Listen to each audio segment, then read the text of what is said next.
Hi everyone, this is just another quick live stream today on my phone, and the reason for this is one or two people have asked about my camera setup and how I do my videoing. So my camera is a Canon and it's an EOS 1300D, and as you can see I've got it mounted to the wall. Now I did spend quite a lot of time on Amazon looking for various ways to mount my camera, and everything seemed quite expensive. So in the end, I bought this little mount that's actually made for putting things like your, I don't know, your phone or whatever on an angle next to your bed or whatever, so that you can just look at it quite easily. It's not actually made for a camera, this little mount that I've got. I'll put the link down below to it if I can find it again on Amazon. It's a while since I bought it. So basically, I've just got my camera fastened to that, coming out from the wall above my desk. And I've made sure that it's all level so that everything's level with my desk and what have you.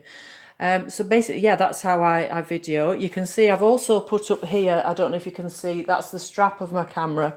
And I put a hook up there to keep that out of the way, because I do like to wear that when I'm out and about with my camera, so it's easy to get on and off this little mount. So the mount just comes out about 20 centimeters from the wall, and then as you can see I've got my desk here. So the desk sort of like kitchen unit sort of height, and I've got a bar stool that I sit on.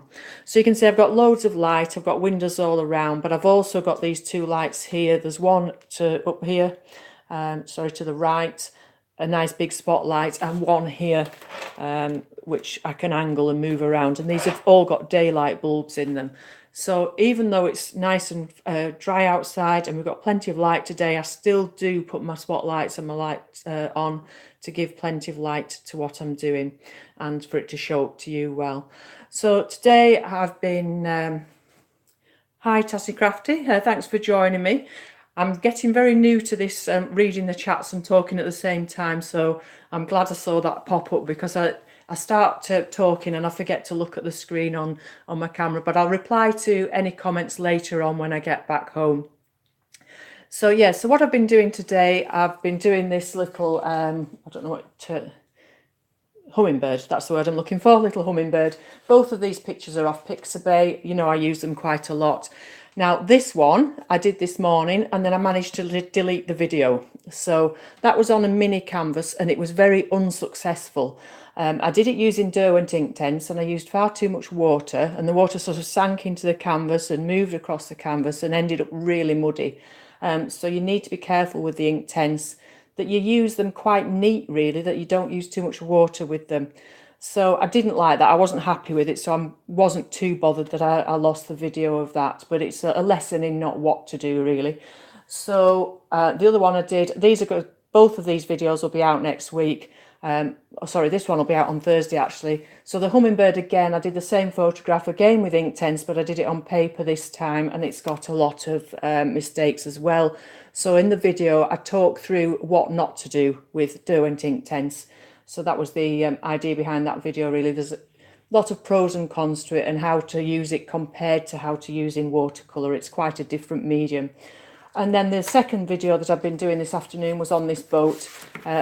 Again, from this picture off Pixabay, which was really a very straightforward shape. So I just wanted to do something very simple that we could all perhaps have a go at. So, and altering the colours as well. So yeah, that's my setup really. Plenty of light, plenty of big windows, just the one camera. The only drawback to this camera is it's not a video camera, it's a DSLR camera. So I shoot in segments of 10 minutes. So I use my phone. I have my phone on the side, and I use the timer on my phone. I switch that on for 10 minutes because this camera seems to automatically switch the videoing off by 10 minutes. So that's one thing to look out for. So anybody who is watching who wants to do their own YouTube videos or videos for anything else, that's one tip, is to, you know, set a timer and just do it in short intervals, and then the camera's not automatically switching itself off. You're carrying on talking, and then the next thing you know, you've lost 5 minutes of footage. So that's one tip. The other tip is always start with a full battery. So I have two batteries. When you buy your camera, buy a spare battery, and always have them charged, and always start with a full charge battery, and always start with plenty of space on your card, on your SD card. So any previous videos I delete from the SD card so that it's got no videos on there, because the still images that are on there don't take up a lot of space, but the videos do.